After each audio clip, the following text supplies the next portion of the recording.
Hi there, Cancer. I'm here with your weekly reading. I hope you've had a wonderful week and weekend. Have some beautiful cards for you, different ones. We have the gorgeous orange cat and the wisdom. So, your dice. I didn't grab your dice, did I? Okay, this one. This one's all about you this week, Cancer. This is all about you going and having some sort of self-care, like maybe go and get your nails done, maybe go and have a, guy or girl, go and get your hair done, go and get, have a foot soak, go and get your feet massaged or have a massage. It's all about self-care for you, which is good, would be good for you. Self-care also means, look at this. That one in the middle where I said, orange cat, wisdom, 36, remember? That's a 9, which is the 333. Sorry, lost my voice a bit then.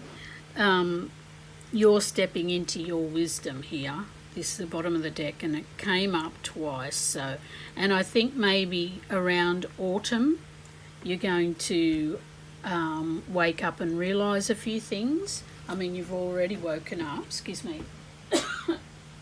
But more wisdom, more information is coming for you.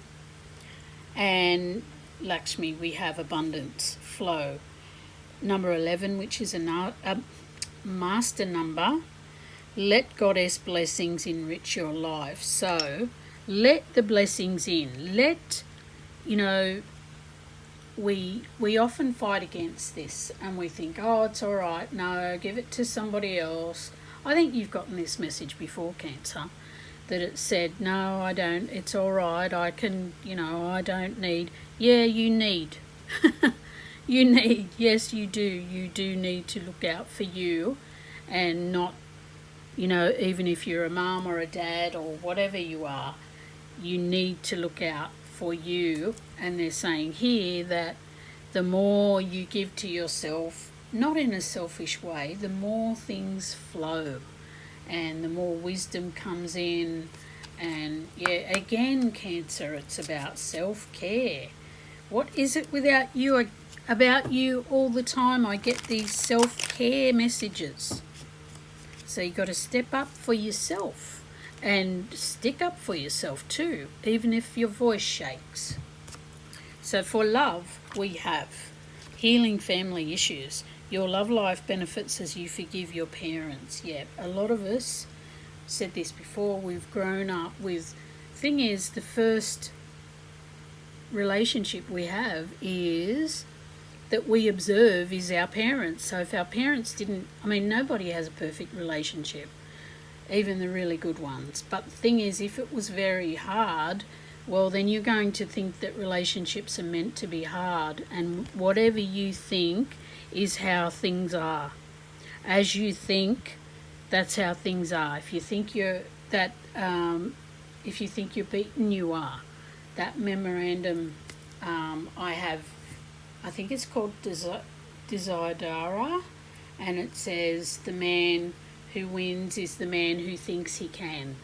So you've got to heal the relationship you had and you saw of your parents and forgive them because they were doing the best they could at the time. Even if it was terrible, you've got to move on because they may have passed on or forgotten about it or whatever.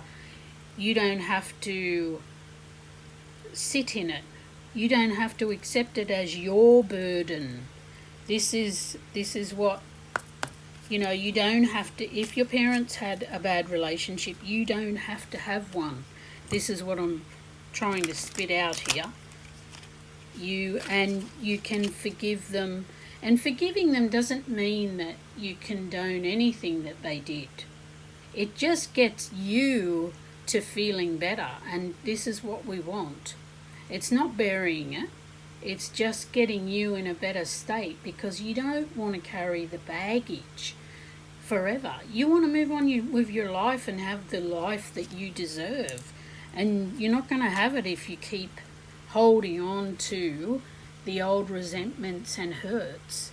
You know, you're hurting yourself over and over and over again. So we have trust your intuition. Trusting your intuition. I can't even talk today. My life is truly guided, and it is guided if you allow it. This is what they all miss out on when they're saying things like, yes, trust your intuition. You need to allow it. You need to open and let it in. And while you're holding on to the past, you can't let the new in. Same as with, there's an old saying, the king can't enter the castle if the jack is standing in the doorway. And this is with love. Like if this is talking about old baggage, old resentments, the past. This is not just your parents. This is relationships where things have gone wrong, or exes and things like that. If you're holding on to what was horrible with your ex, then the person who could be the love of your life is being blocked from coming in because you're blocking them out because you think that they're going to do the same thing as the other person. And the other thing is that if you by chance attract somebody wonderful, if you're still holding on to stuff from your old relationship, you could inadvertently punish the person who comes in because of the other person, the way you react, thinking that they're going to do the same thing. And an innocent person who hasn't done anything can be hurt. And you think, well, I was hurt. Yeah, but that's no excuse to hurt someone who is new and doesn't know. Do you get my message? I hope you can understand this. And this isn't to have a go at you or anyone, but this is what happens sometimes. So trusting your intuition and letting yourself be guided by your higher self, not your ego self that is still angry, is the best way. This is why we say after a relationship, let yourself heal for a minute before you get into another relationship. Because one, either you'll attract someone that's just as bad as the bad person you just had, or you may not be good in the relationship because you're on your guard all the time thinking that you may be hurt again. This is the thing, you have to get your equilibrium back before you start another relationship. That's a message for somebody, I don't know. I don't know who. We've got 6 of Cups, so this is reminiscing about the past as well. So this is melancholy sometimes, and this is exactly what I'm talking about. I mean, this isn't a bad card, but the thing is that if you keep ruminating about the past, you got to let the past go. So maybe this is your message this week, is to let the past go so you can move on. And we've got 6 of Pentacles. We've got 2 sixes, which is usually pretty good.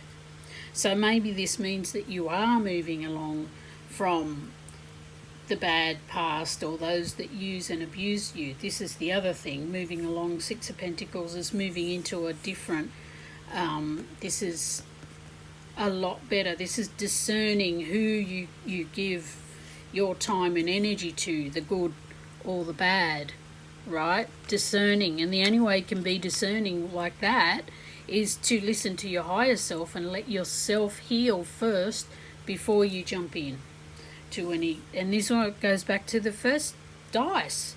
Actually, these all tie in beautifully together, because when you look after yourself and are confident in yourself, you don't need your ego. You're not living in ego. You're living in your higher self here.